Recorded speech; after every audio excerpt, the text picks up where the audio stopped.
Voy a ir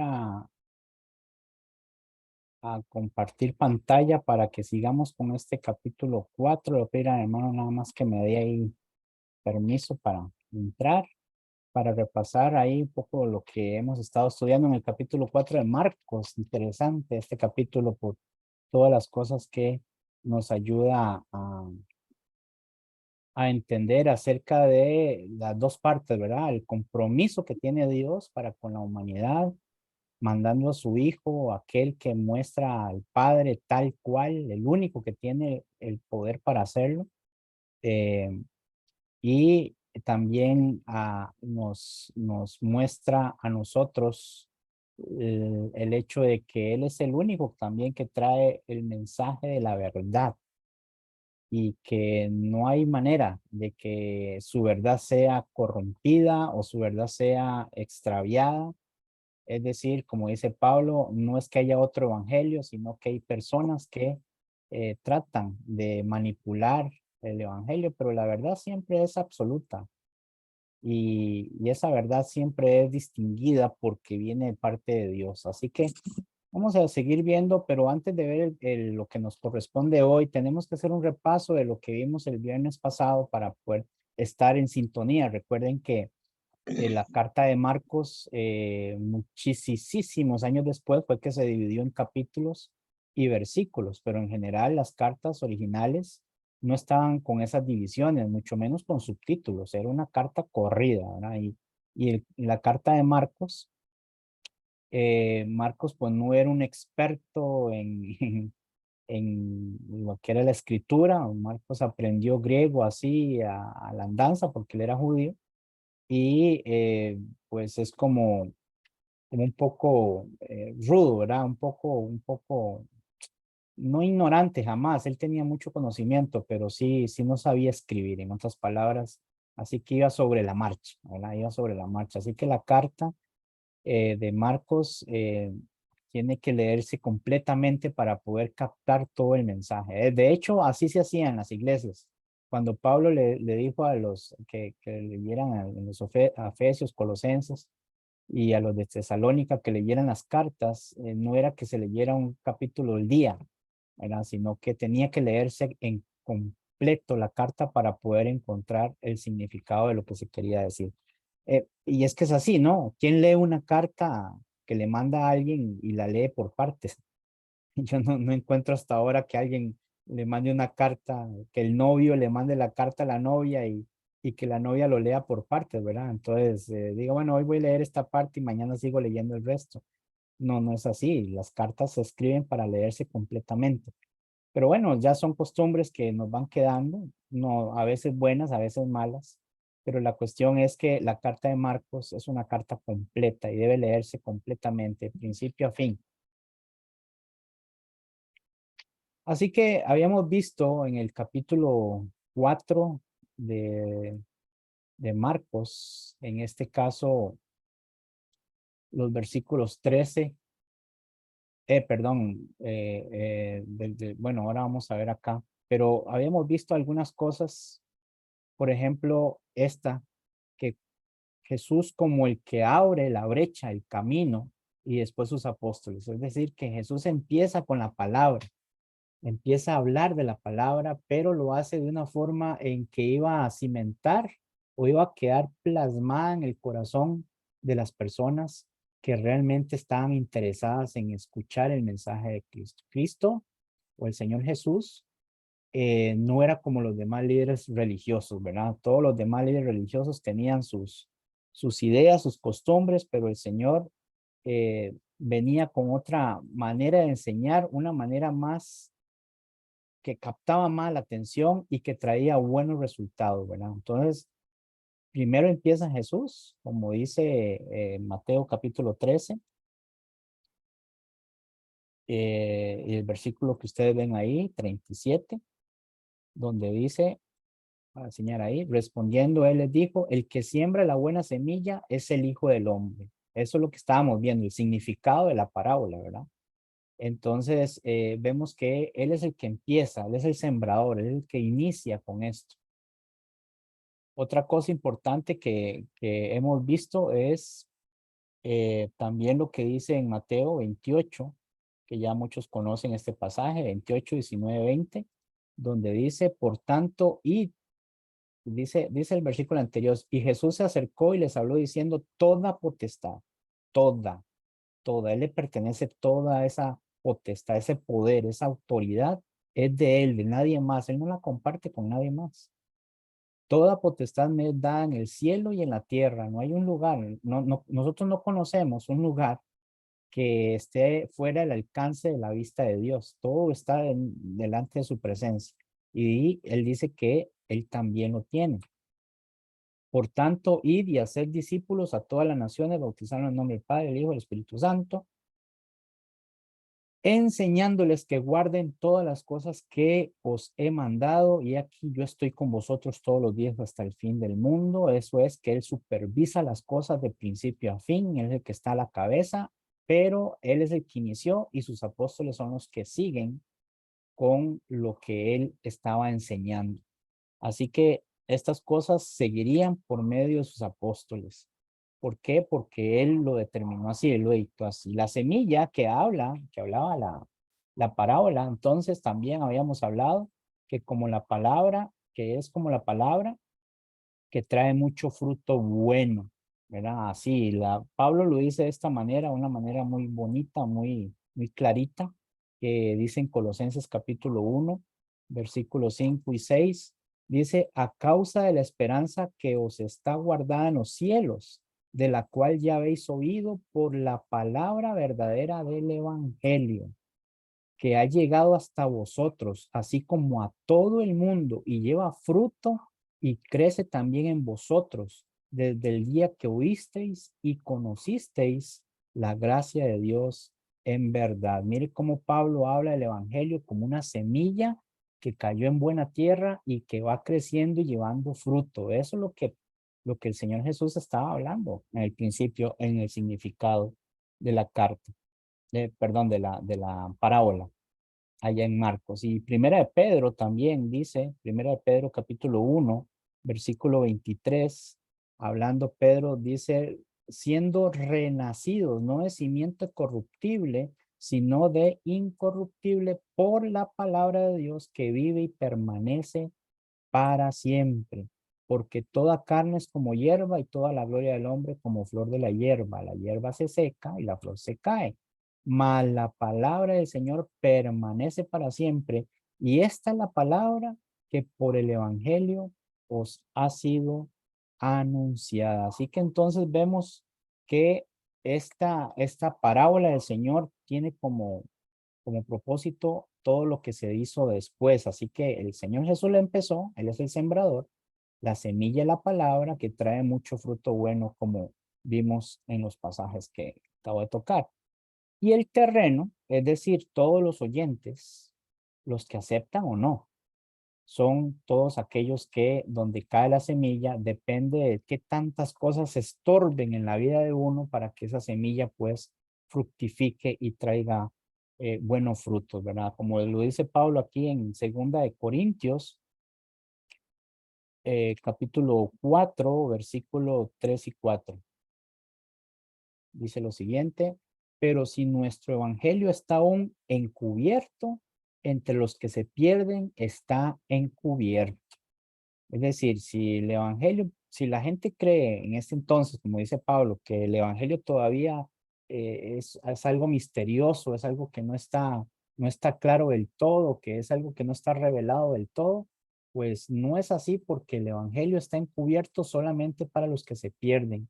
¿Y quiénes son? Los que no quieren escuchar, como vamos a ver más adelante, que otra vez Jesús recalca eso, ¿verdad?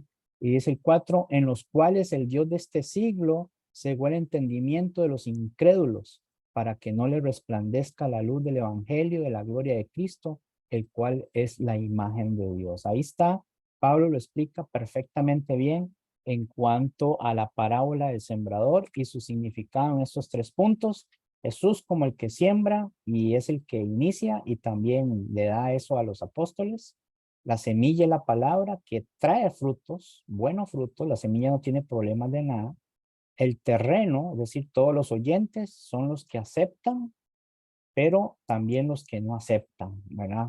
Tanto los que aceptan como los que no aceptan, pues la parábola hablaba de esa clase de terreno, o esos estorbos que habían, ¿verdad?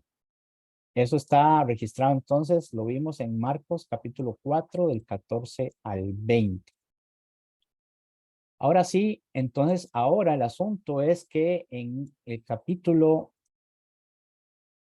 perdón, en los versículos posteriores del 22 al 25, Jesús domina las ilustraciones gráficas en las cuales los maestros judíos buscaban sobresalir. Es que el punto era que cuando Jesús hablaba de estas parábolas no era algo como que él traía algo nuevo. Las parábolas era algo que se usaban, que se hacía, pero el significado, la profundidad de la enseñanza era en lo que fallaban los judíos. En estos casos los líderes religiosos, ¿verdad? Ellos buscaban sobresalir, ser admirados por los hombres, ser alabados por ellos, como dice Mateo 6, capítulo 6. En cambio Jesús no, Jesús lo que buscaba era la salvación de los oyentes, era que los oyentes comprendieran que Él traía el mensaje de salvación, que era una necesidad primordial que las personas se descubrieran a sí mismos como personas que necesitan de Dios y que necesitan esa luz, esa forma, esa verdad que trae Él, ¿verdad? Y no era simplemente para darse alarde de que sabía mucho, como hacían los judíos. En ese caso, la luz, dice, la luz invisible no tiene ningún sentido. Esa es la idea de lo que vamos a ver. La luz invisible no tiene ningún sentido y Dios desea que la luz de su palabra sea recibida. Las lámparas eran pequeñas lámparas de arcilla que habían que colocar encima de un soporte para que diera mucha luz en una habitación. No hay duda de que un cajón colocado encima de la lámpara la apagaría, que es lo que va a recalcar Jesús en los siguientes versículos. Pero esto que les recalco al principio, y es lo que vamos a ver de Marcos capítulo 4, 21 y 25 al 25, eh, hay una frase que dice Pablo que me llama mucho la atención en Romanos, donde habla acerca de esto de la luz y cómo es que los líderes religiosos tenían esa forma de sobresalir. Para ellos la luz era algo así como el, todo el conocimiento expuesto, ¿verdad? Era que ellos se creían que entre más hablaban de conocimiento, hablaban de el significado de palabras, hablaban de la ley de una forma elocuente y muy elevada, entonces las personas debían verlos como luz, ¿verdad? Como esas gente clara que tenía claridad en su conocimiento. Pero el propósito de Dios era que los judíos fueran testigos y maestros de la verdad ante el mundo. No que se jactaran de eso, porque no era de ellos esa luz. Entonces, el pecado de ellos radicaba sencillamente en que se jactaban de su privilegio, como lo dice Romanos, decía yo, Pablo, aquí en Romanos capítulo 2, versículo 19. Mire cómo Pablo les llama. Y confías en que eres guía de los ciegos, luz de los que están en tinieblas. Eso es lo que está hablando. ¿Pero qué está hablando el capítulo 2 de Romanos? Bueno, acerca de que, como dice el versículo 1, por lo cual eres inexcusable, oh hombre, quien quiera que seas tú que juzgas, pues en lo que juzgas a otro te condenas a ti mismo, porque tú que juzgas haces lo mismo. Los judíos eran buenísimos para poder menospreciar a las demás personas, razas alrededor y aún judíos que no tenían la oportunidad de ser parte del Sanedrín o parte de los distinguidos, se burlaban de ellos, los veían con desprecio, y ese no era el propósito de Dios, de que conocieran la ley para que ellos pudieran alardear de su gran conocimiento. Eso a Dios nunca le pasó por la mente algo así. Entonces, vamos a ver qué dice Jesús con respecto a esto de la luz, que es lo que toca en el versículo que sigue, en el 21, donde dice, también les dijo, ¿Acaso trae la luz? ¿Acaso se trae la luz para ponerla debajo del almud o debajo de la cama? ¿No es para ponerla en el candelero? Y aquí Jesús habla, él está preguntando. Él no está aquí simplemente tratando de enseñar algo porque ya lo enseñó. Habló de una parábola, habló del resultado de esa parábola de las personas que no quieren escuchar, que no les da la gana escuchar, que se hacen los dormidos porque no les interesa. Ya todo eso lo puso ahí. Jesús lo explicó. Y también habla de las personas que sí les interesa, que sí tienen hambre y sed de justicia y que quieren saber el significado de esa parábola. Y entonces Jesús la explica y la explica con lujo de detalle, de tal manera que eso debía entenderse fácilmente y debía ir comprendiéndose a través del tiempo en el que se caminaba con Jesús. Pero ahora Jesús, una vez que ya explica eso, una vez que ya da la parábola, su significado, el deseo de los que escuchan y no, ahora él hace una pregunta. Y esa pregunta debe hacerse no solamente para ellos, sino también para nosotros. Y es, ¿acaso se trae la luz para ponerla debajo del almud o debajo de la cama? El almud era un cajón, era un cajón que se usaba para varias cosas. Puede ser para medir trigo, o también para algún soporte, en este caso para ponerle encima algo, ¿verdad? O subirse a él, o así. Era un asunto de un cajoncito. Imaginémonos un cajón de madera donde servía para medir cosas, o sea, como les decía, medidas de trigo y eso, o para ponerle ese cajón para ponerle algo encima, un soporte o algo así. Ese era el almud, un cajón así, ¿verdad? Y entonces él pregunta eso. Ahora, esta pregunta que él hace, estas dos preguntas que él hace, no es para que las respondan, porque no hay diferentes respuestas a estas preguntas. No existen. Estas dos preguntas tienen una única respuesta, basado en la lógica y basado en la experiencia de todo ser humano. Entonces dice, ¿acaso se trae la luz para ponerla debajo de un cajón o debajo de la cama? Pues no, la respuesta es no, porque ¿quién va a hacer eso? ¿La luz para qué se trae? Ahora, el asunto de la luz acá en la palabra original dice lámpara, ¿verdad? La luz se trae o se lleva, se transporta por medio de algo que genere luz. Hoy día pues tenemos la electricidad, tenemos las baterías, pero en ese momento, en ese entonces que no había nada de eso, la luz se generaba por medio de algunas grasas, en este caso los aceites, aceite de oliva, unos aceites especiales para que la luz pudiera mantenerse por un tiempo.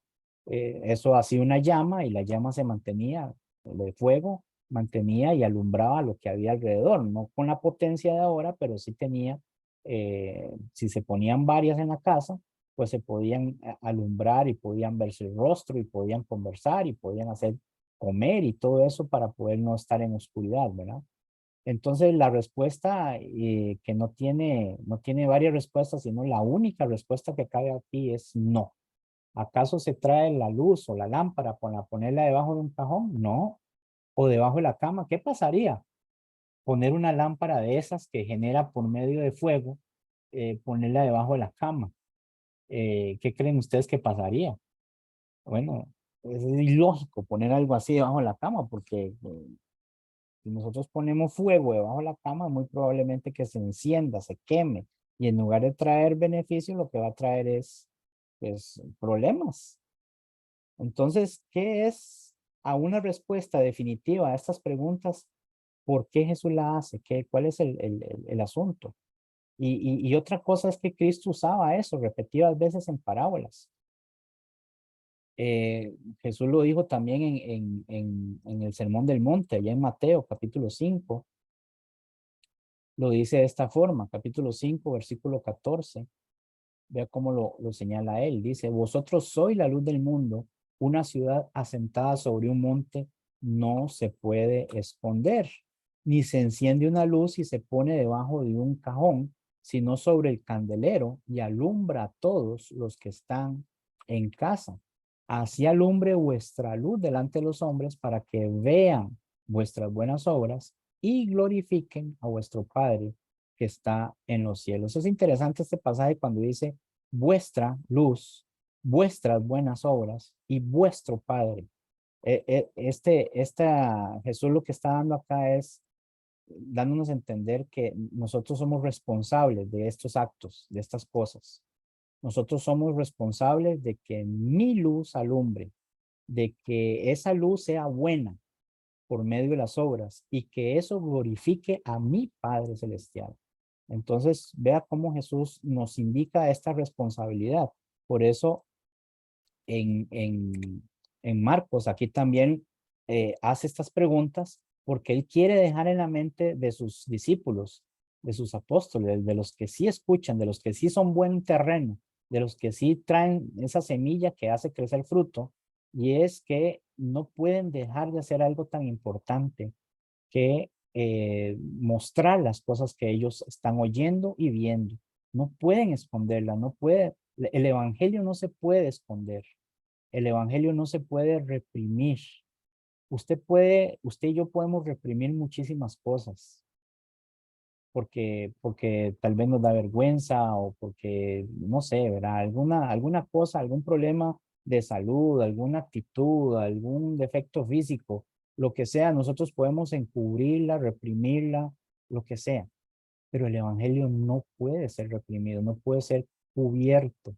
El evangelio es una luz que debe alumbrar a todos los hombres. Así que en el momento que nosotros, ya sea por nuestras palabras o por nuestras actitudes, por nuestras acciones, tengamos la mínima intención de cubrir el evangelio ante los demás, pues algo no estamos haciendo bien, porque definitivamente no se puede traer la luz para ponerla debajo de un cajón o debajo de la cama. Eso es imposible. Es, en realidad es para ponerla en el candelero, para que alumbre, para que pueda ver la gente, pueda ver esa luz. Cuando Jesús habló esto en el Sermón del Monte, la usó para ilustrar la responsabilidad de los creyentes de ser ejemplo para el mundo, de hacer brillar su luz individual para todos nosotros. Esa es nuestra responsabilidad. Pero en este caso, es una ilustración de la luz de la verdad revelada en las propias enseñanzas de Jesús. Es decir, aquí Jesús, cuando acabó de hablar esta parábola y su significado, como les dije el viernes pasado, es la base central de todo, el evangelio, sus palabras, todas este misterio, como dice el versículo 11 de Marcos, el 4:11, cuando dice, y les dijo, a vosotros os es dado saber el misterio del reino de Dios. Este misterio es el que se está dando a conocer en este momento por medio de las enseñanzas de Jesús reveladas, ¿verdad? Especialmente por medio de sus parábolas. Ahora, Lucas lo enfoca de una mejor forma. Lucas ilustra la forma en que las personas perciben y reciben esa verdad de Dios. Y dice ya en Lucas capítulo 11, versículo 33, 11:33 en adelante, dice lo siguiente. Voy a proyectarlo para que lo puedan ver. Nadie pone oculto la luz encendida ni debajo del almud, sino en el candelero para que los que entran vean la luz. La lámpara del cuerpo es el ojo. Y aquí está, ese es el significado el significado correcto de lo que Jesús quería plasmar en la mente de sus oyentes, especialmente de sus apóstoles. La lámpara del cuerpo es el ojo. Cuando tu ojo es bueno, también todo tu cuerpo está lleno de luz. Pero cuando tu ojo es maligno, también tu cuerpo está en tinieblas. Mira pues, no suceda que la luz que en ti hay sean tinieblas. Es decir, si la luz que alumbra, que es el evangelio, es para disipar, para quitar las tinieblas, la oscuridad, hay personas que perciben ese mensaje y en lugar de alumbrar, lo que hacen es ocultar más, es hacer más oscuridad para que esa luz no penetre más. ¿Ves? Las personas que están dispuestas a recibir el evangelio, basta la luz del evangelio para alumbrar ¿Y qué es lo que alumbra el evangelio? ¿Qué es lo que alumbra? Bueno, Jesús lo dijo aquí en Juan capítulo 3.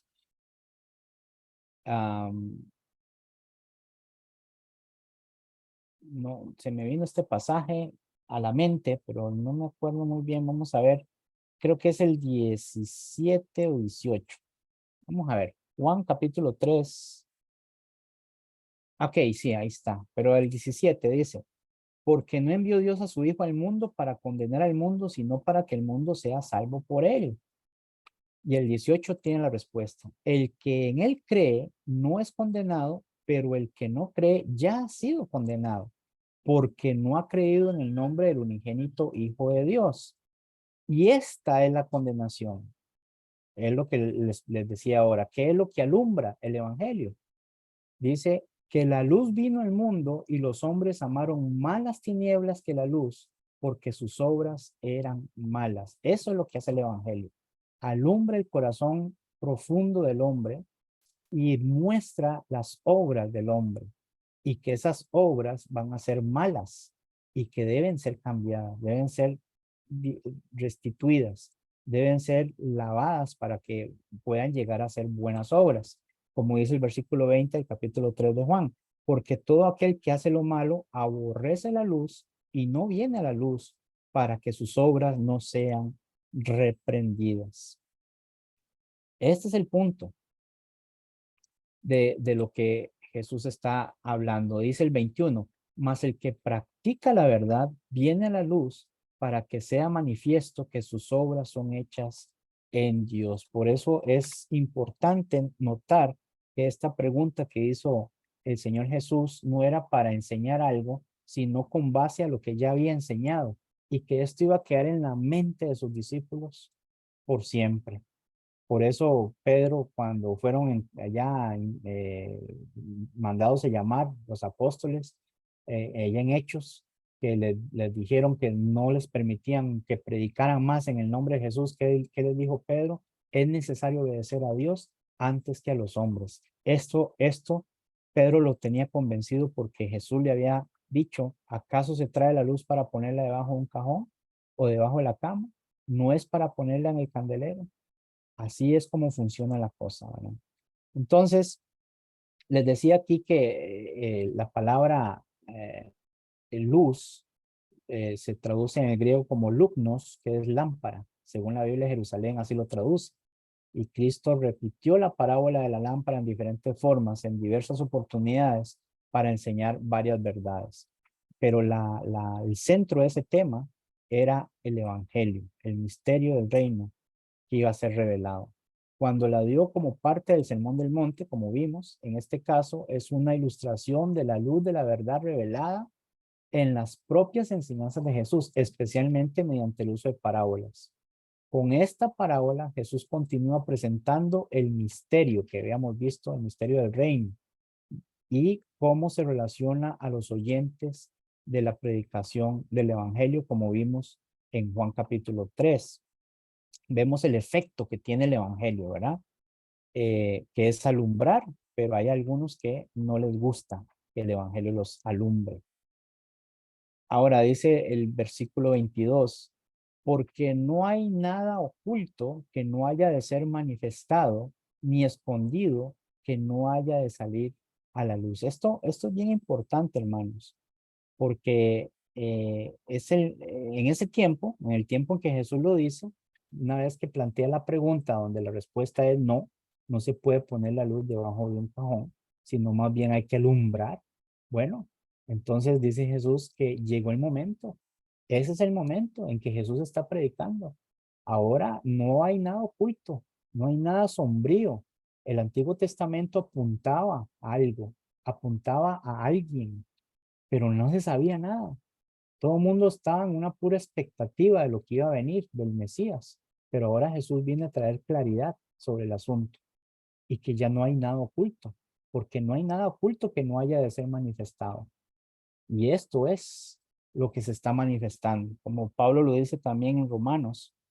Pablo lo pone de esta forma en Romanos capítulo 16, versículo 25, donde dice, y al que puede confirmaros según mi evangelio y la predicación de Jesucristo, según la revelación del misterio que se ha mantenido oculto desde tiempos eternos, ¿correcto? Pero que ha sido manifestado ahora y que por las escrituras de los profetas, según el mandamiento del Dios eterno, se ha dado a conocer a todas las gentes para que obedezcan la fe.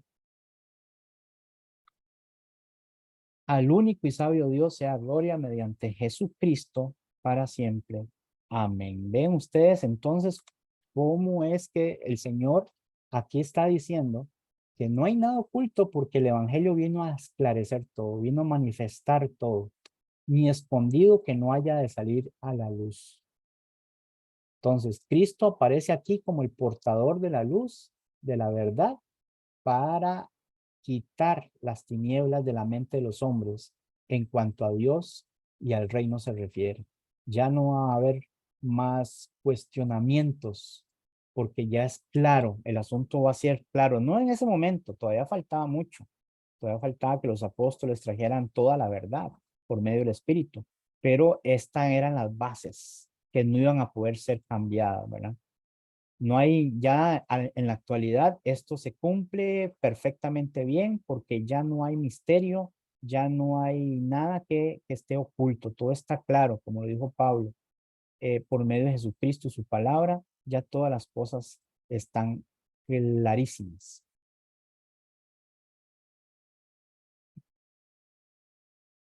Muchos de los pasajes que hablan de esto, de la claridad de esto, ahí les pongo para que quede grabado, pero el pasaje que les leí de Juan capítulo 3, versículo 18 al 21, es el pasaje clave para entender esto, ¿verdad? Porque no hay nada oculto que no haya ser manifestado, ni escondido que no haya salir a la luz. Así que anótenlo ahí, por favor, Juan capítulo 3, del 18 al 21, para que lo lean y lo relean.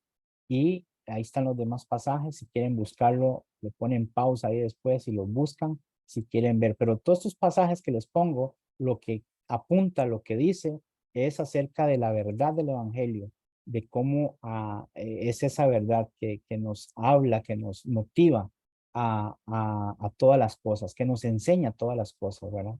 No hay, no hay nada oculto en eso, ya no hay misterio alguno en esa situación. Así que cuando ustedes oigan hablar de los profetas modernos y los pastores modernos hablando acerca de profecías que aún no se han cumplido o de cosas ocultas o de que el conocimiento que tienen algunos es para esclarecer cosas, códigos de la Biblia que están ocultos. Nada de eso. El Evangelio es el que aclara todas las cosas, las palabras del Señor Jesús. Por tanto, id y hacer discípulos a todas las naciones y enseñándoles que guarden todas las cosas que yo os he mandado. Ahí está la claridad del Evangelio y del poder de la luz, en este caso de Jesús. Cristo aparece aquí como el portador de la luz de la verdad para disipar las tinieblas de la mente de los hombres en cuanto a Dios y el reino de los siglos. No hay misterio secreto importante para la salvación que sea escondido u oculto para los que escuchan atentamente. Para los que oyen pesadamente, para los que no quieren ver, dice Pablo, esto de la cruz es como una tontería, pero para nosotros los que sí, la semilla sí entró en bien en nosotros, es poder de Dios. Dice el versículo 23, si alguno tiene oído para oír, oiga, qué insistencia la de Jesús, oiga. ¿Sabe que esta insistencia de Jesús sirve para la actualidad?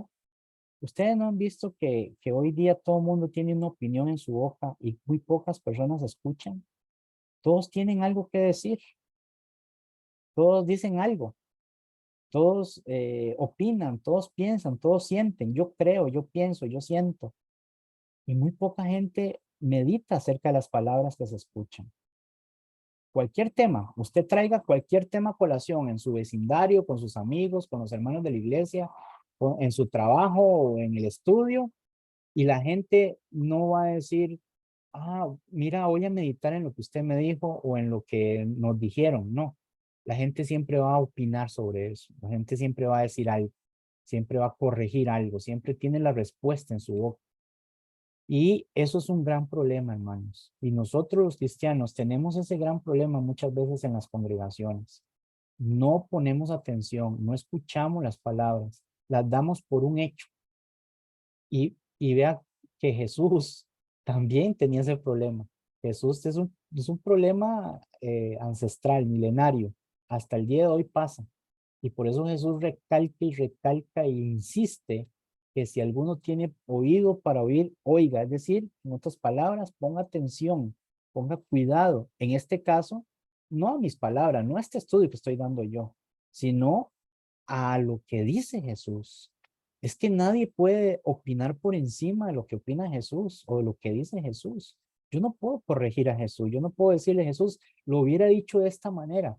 Hace poco, hablando yo con una persona que no es cristiana, pero que él es agnóstico o algo así, me dice, si usted hubiera sido Dios, ¿qué hubiera cambiado? ¿Qué clase de pregunta? Y él empieza diciendo, yo hubiera quitado la maldad del mundo. ¿Qué clase de pregunta? O sea, él tiene en su mente que el trabajo, el diseño, la obra que está haciendo Dios, el único poderoso que tiene el control de todas las cosas, él está diciendo que está haciendo algo malo, que está haciendo las cosas mal, porque si él hubiera sido Dios, él hubiera hecho tal y tal cosa. Imagínense qué ignorancia de persona y qué mala crianza, qué repugnancia. ¿Por qué? Porque ¿cómo se atreve él a decir que si él hubiera sido Dios hubiera cambiado tales y tales cosas? Así como Dios lo hizo, así como está Dios, así como formó las cosas y hasta el día de hoy como las lleva, es más que perfecto. ¿Quién le puede decir a Dios? ¿Quién lo puede corregir? ¿Quién le puede decir a Dios que lo que hizo está mal? ¿Verdad? Pablo habla mucho de eso y en el libro de Job también se habla de eso, ¿verdad? Pero el punto aquí entonces, hermanos, es que dadas las circunstancias del endurecimiento del corazón de parte de los líderes religiosos, es decir, de los líderes judíos, Jesús recuerda a sus discípulos de la responsabilidad de oír con gran atención para luego poner por obra lo que les dice. Es necesario que la gente ponga atención a las palabras de Jesús, no este estudio ni a los sermones y todo, pues sí, ¿verdad? Son cosas que vienen de la Biblia y son cosas que los dicen los hermanos, pero cada uno es responsable de conocer y entender lo que Jesús dice directamente por medio de su evangelio. Los hermanos predicadores, los maestros y todo hablan las palabras del evangelio y hay que poner cuidado, pero no debemos cimentar nuestra base solamente en lo que digan los demás. Nosotros tenemos que experimentar propiamente las palabras de Jesús que está al alcance de todo mundo. Esta solemne exhortación fue empleada repetidas veces por Cristo para hacer resaltar una verdad importante que acababa de pronunciar. Y ahí están todos esos pasajes, ¿verdad? Que nos pueden demostrar que así era. Pero uno de los pasajes importantes es lo que dice aquí en Apocalipsis, capítulo 2 versículo 7, que está más cerca de nosotros, donde dice, el que tiene oído, oiga lo que el Espíritu dice a las iglesias. Al que venciere le daré a comer del árbol de la vida, el cual está en medio del paraíso de Dios. Hermanos, muchas veces como somos de aquí, de la tierra, materialistas y todo eso, pues necesitamos del alimento y necesitamos de las cosas materiales. Eso es bien sabido. Pedimos a Dios acerca de que no nos falte nada y eso está muy bien, pero debemos hacernos tesoros en los cielos. Debemos cada vez más, que vayamos madurando y creciendo, debemos ir desprendiéndonos más de las cosas materiales y admirar más las cosas que están arriba, las cosas del cielo. Debemos poner más atención a las cosas que están arriba, como dice Pablo, a las que son eternas, como dice Jesús, a las que están bien cuidadas allá en los cielos, donde el ladrón no mina, ni hurta, ni la polilla carcome, ni el óxido corrompe, nada de eso.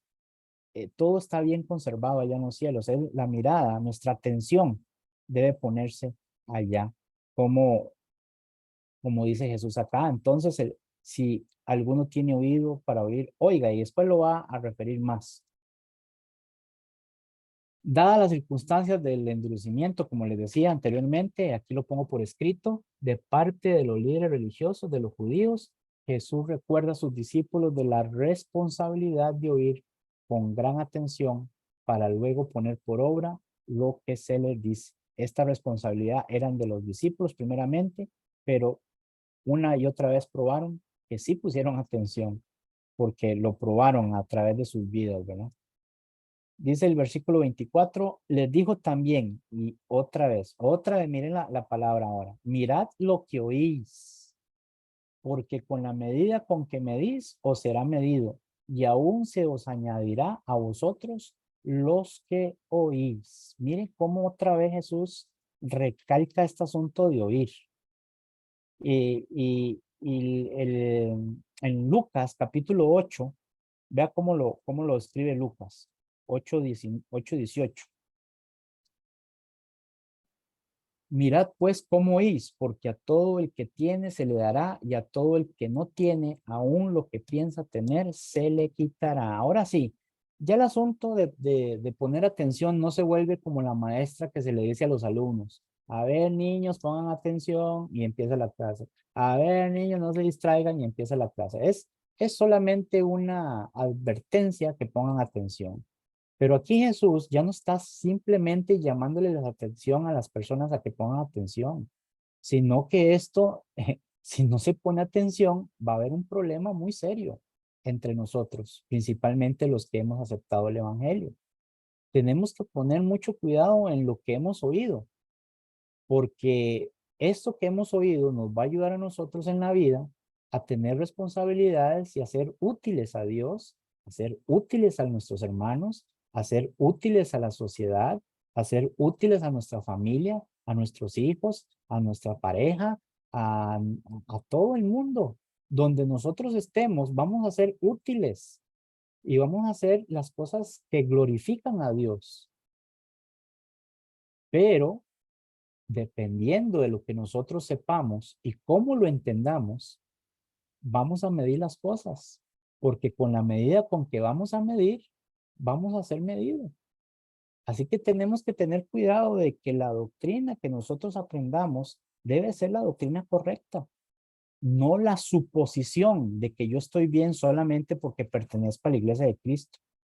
Yo soy de la iglesia de Cristo, yo creí, confesé, me arrepentí, confesé, me bauticé. Y ya, por eso, ya soy salvo, ¿verdad? No, porque caemos en el error de los sectarios. El sectario dice, levanta tu mano y confiesa a Cristo como tu Salvador y serás salvo.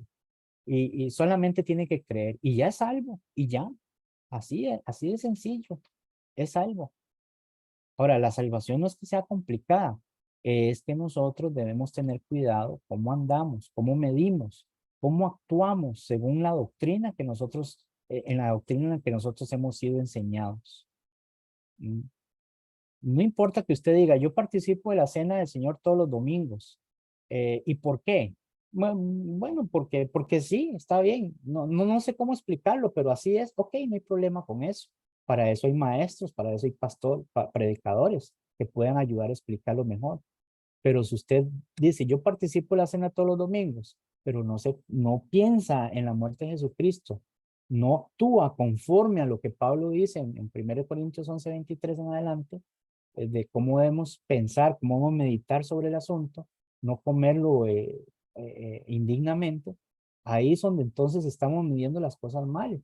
Y así como estamos midiendo las cosas mal, vamos a ser medidos también con esa responsabilidad. Y aunque se os dice, y aún se os añadirá a vosotros los que oís. Entonces, también aquí el asunto es que ambas cosas son importantes. Algunas cosas no deberían ser oídas en absoluto. Nosotros los cristianos tenemos que huir de las cosas que nos manchan o nos pueden traer problemas, porque contaminan la mente y el corazón. Lo que vale la pena de ser oído debería ser oído y bien obedecido. Hay cosas que no deberíamos oír. Eh, hay un pasaje, que, ay, ¿cuál era? Para ver si me acuerdo, mis hermanos. Hay un pasaje, creo que es en 1 Corintios, vamos a ver. 1 Corintios, ay, por favor, vamos, bueno, sí, 1 Corintios 14, versículo 20, 14, 20. Creo que Pablo explica mejor aquí, mejor que yo puedo explicarlo. Y dice, hermanos, no seáis niños en el modo de pensar, sino sed niños en la malicia, pero maduros en el modo de pensar. Esto es lo que está diciendo Jesús aquí. Mirad cómo oís, porque con la medida con que medís os será medido, y aún se os añadirá a vosotros los que oís. Esto, hay cosas que son buenas oír y son importantes oír y obedecerlas. Y hay cosas que no, que es mejor no escucharlas siquiera, ¿verdad? El punto de esto, como dice el hermano Bill, tomar en serio las responsabilidades para poder recibir aún más de las nuevas del reino. Una ley de Dios, una ley de Dios todo lo determina, como el versículo que sigue a continuación. Es decir, en otras palabras, esto es um, una medida en que nosotros debemos determinar cómo estamos oyendo y cómo estamos calculando las cosas. Para poder recibir más de Dios, para poder ser añadidos más en las cosas de Dios, debemos tener en cuenta que lo que estamos oyendo, estamos convencidos de ello. En el momento que hay alguna duda, en el momento que hay algún cuestionamiento, o en el momento que no le pongamos importancia a las cosas que practicamos como cristianos, entonces debemos volver otra vez al inicio y empezar a ver cómo interesarnos en eso. Vamos a hablar de las cosas más básicas. Ya vamos a terminar porque falta el último versículo, pero las cosas más básicas del cristiano. ¿Cuáles son las cosas más básicas del cristiano?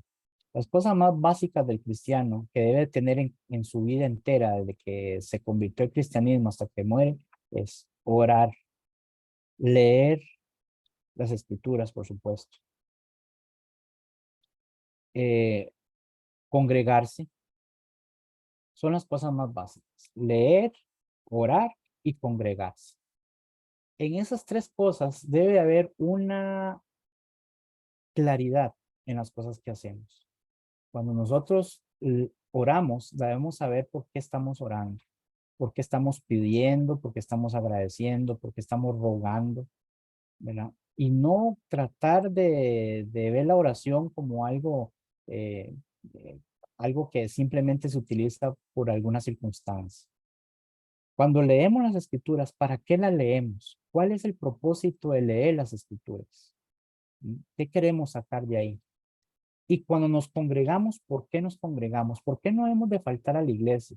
¿Por qué no debemos hacer eso de una costumbre? ¿Por qué en la congregación hacemos lo que hacemos? Cantamos, oramos, escuchamos la palabra, participamos de la cena, ofrendamos. ¿Por qué esas cosas tienen que ser importantes en nuestra vida?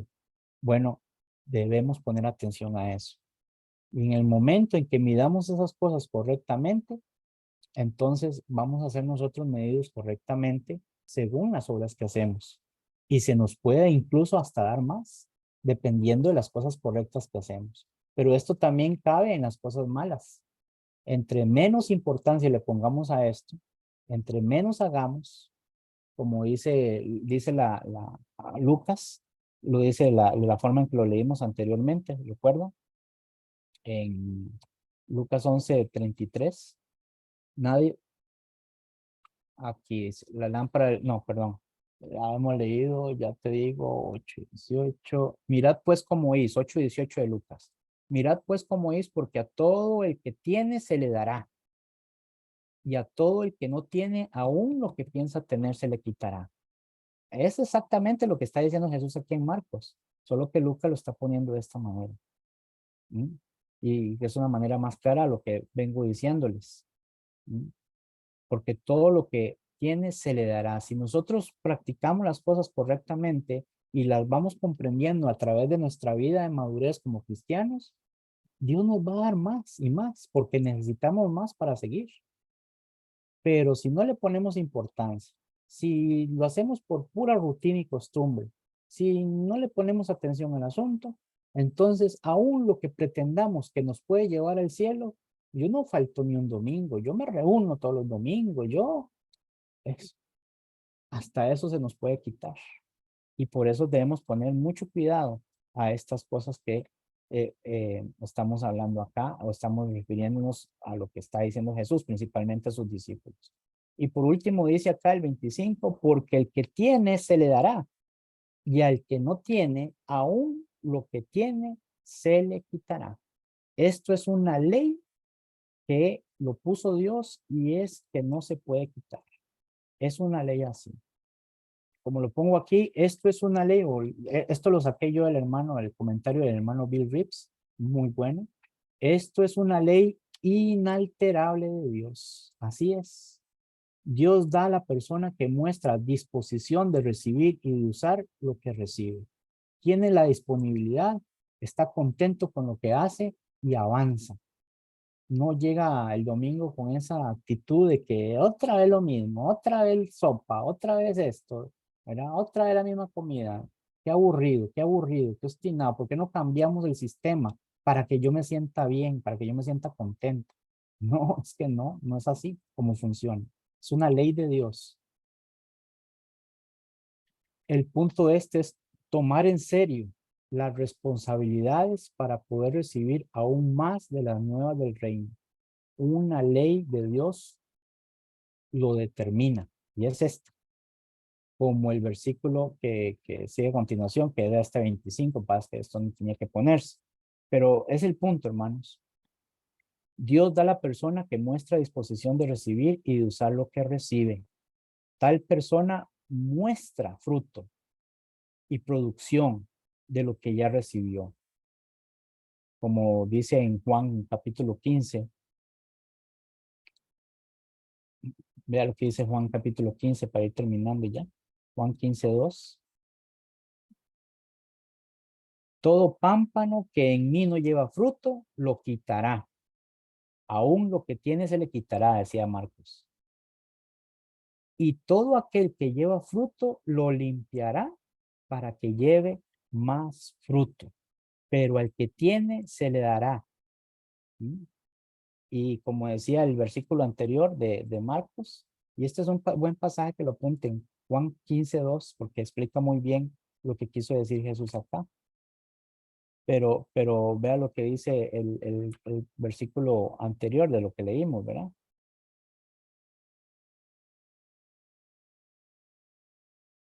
Dice acá, a ver, mira lo que oís, porque con la medida con que medís os será medido y aún se os añadirá a vosotros los que oís. ¿Qué decía allá en Juan 15:2? Dice, se limpiará y se le dará más para que dé más frutos, ¿verdad? En este punto. Por eso, el punto es, porque el que tiene oído, porque el que tiene se le dará y al que no tiene, aún lo que tiene se le quitará. Este es el punto.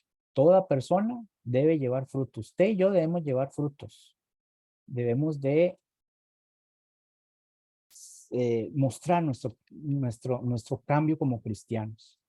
No necesito ser un predicador, no necesito ser un maestro, no necesito memorizar la Biblia, no necesito ser una persona muy elocuente o muy sabia o muy estudiada en un instituto para poder ser una persona como la que está diciendo el Señor. Lo único que necesita es que su conversión, que usted que llegó al cristianismo, lo ponga a los pies del Señor de verdad. Si usted es una persona que es cristiana, usted mismo sabe cuáles son sus fortalezas y cuáles son sus debilidades. Usted y yo lo sabemos. Yo sé las mías.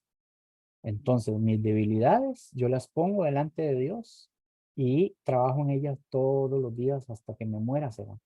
Y mis fortalezas las pongo al servicio de Dios para que el Señor sea glorificado. En fin, todas estas cosas es lo que Jesús quiso decirnos. Así como la parábola tiene su significado, así el conocimiento de todos nosotros debe alumbrar a todos los hombres y no debe ser oculto nunca, ni siquiera por la mente nos debe pasar. Y si ya a usted le pasó, y si ya usted hizo lo que hizo, pues nada que no doblando rodillas y pidiéndole perdón a Dios, no, Dios no lo perdona, Dios lo perdona y lo perdona de verdad. Solamente que nosotros debemos entonces seguir adelante y no seguir ocultando nuestra verdadera identidad como cristianos. Sería todo, hermanos, de mi parte. Que el Señor les bendiga. Gracias, hermano Marvin, por la enseñanza. Vamos a orar, invitando a nuestro hermano Pablo que nos lleve en oración. Oremos. Amado Padre que está en los cielos, santificado, glorificado sea su nombre. Damos gracias, Padre, por este momento que nos has dado para estudiar tu palabra. Sea usted bendiciendo su palabra, que lleve fruto en nuestras vidas. Sea usted, Padre, bendiciendo al siervo que les puso, dándole siempre conocimiento, voluntad y el deseo de poderle enseñar. Y a cada uno de nosotros también poderlo hacer y de esta manera poderla vivir en nuestras vidas para llevar más frutos y así ser verdaderos discípulos de usted. En tus manos nos ponemos, esperando que esta noche nos guardes, nos protejas, puedas bendecir, dándonos un sueño reparador, que permitas, Padre, que si es tu voluntad el día de mañana nos ayudes para poder siempre estar dispuesto a servirte y hacer lo que realmente te agrada. En el nombre de Jesús oramos, pedimos estas cosas conforme a tu divina y santa voluntad. Amén. Amén. Gracias a cada uno de los que nos hemos propuesto reunir en este lugar, por este medio. Hermana Primitiva, que nos ha acompañado, hermano Marvin, que fue el expositor, hermana Lorena, mi esposa, ahora que también está conectada, hermano Carlos, hermana Estela, hermana Marina, hermano Fabio, también desde la conexión de Elizabeth, hermano Santiago, hermano Jaime, María Cristina, hermano Alfredo, hermano Osvaldo, hermano Daniel Chavarri, Daniel Chi, ¿verdad? Gracias a cada uno, ¿verdad? De lo que nos hemos conectado y hemos podido escuchar el mensaje. Gracias también a nuestro hermano Marvin, ¿verdad? Que fue el expositor de esta noche. No sé, ¿verdad? Si hay comentarios o preguntas o algo que quisiéramos agregar o ampliar, pues estamos en el momento y la oportunidad de poder hacerlo.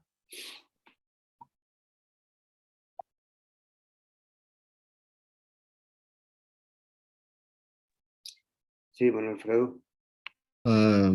Solo, bueno, agradecer primero al hermano Santiago Marvin Soto, que nos ha concedido esta lección y se ha preparado con mucho esfuerzo para poderla presentar. Damos gracias a Dios por la buena disposición que el hermano tiene y por todos también al unirnos en este estudio. Solo una pregunta, y es que me pareció, ya entré un poco tarde, pero solamente para aclaración, me pareció, hermano, que dijo que Lucas, en el capítulo 11, en el versículo 33 en adelante, sirve como para aclararnos mejor lo que Jesús dijo en Marcos capítulo 4, versículo 21. Así es. Sí, correcto. Bueno, no es que esté hablando de lo mismo, se refiere a lo mismo, sino digamos en el Ajá. punto de lo que está diciendo Jesús acá, en cuanto a la atención, en cuanto a lo que es la parte esa de la responsabilidad de uno de alumbrar y en cuanto a la responsabilidad del oyente de recibir, ¿verdad? En esa parte, digamos, es lo que me refiero yo a que aclara mejor en cuanto a lo que Jesús decía de las dos responsabilidades. Una es la que hace la semilla, la que expone el evangelio, y la otra es el que recibe el evangelio, ¿verdad? Entonces, ¿de qué manera? ¿Cómo? ¿Qué hace ese evangelio a la hora de ser recibido? Bueno, algunos, los que aceptan el evangelio, pues es alumbrado, ven en su corazón las cosas que hizo y pues busca arrepentimiento, pero hay algunos que más bien lo que hacen es ocultarlo, ¿verdad? Es no aceptarlo así. Entonces lo hice como en forma de paralelismo, ¿verdad? En este caso, para poder explicar esa situación, ¿verdad? En el caso de Jesús. Me decía el versículo de Marcos, Marcos, ¿qué me dijo, perdón? El 21, ¿verdad? 4:21. Ajá, sí. Dice, ¿acaso se trae la luz para ponerla debajo de un cajón o almud, ¿verdad? O debajo de la cama, no es para ponerla en el candelero. Entonces, ¿a qué se refería Jesús con esta pregunta? ¿Qué es lo que quería hacer? Es lo que estábamos explicando anteriormente, ¿verdad? Pero Lucas lo expresa de la manera en que no es una responsabilidad solamente del que expone, del que predica, del que es luz, sino también del que escucha, ¿verdad? El que recibe el mensaje. A eso me refería yo en ese aspecto. Entonces, como dijo usted ahora en Lucas 11:33, ¿verdad? Le dije. Sí, Ajá. Lucas 11:33. Vamos a ver. Sí, yo entendía allá en Ujú, Lucas 11 que el tema de Jesús era diferente porque estaba hablando de la avaricia, que es lo que estaba según el contexto. correcto, Entonces, si correcto. una persona tiene un ojo bueno, en otras palabras, si no tiene un ojo avaro, Ujú, ¿verdad? Entonces todo su cuerpo va a estar bien, todo su ser interior va a estar bien porque no es avaro. sí, sí, Pero sí, si es avaro, va a estar mal, correcto, correcto. ¿verdad? Y El no tema de... el tema de Lucas, sí, como usted dice, así es, ¿verdad? No son que, no es que tienen que ver con las cosas iguales, sino con el efecto.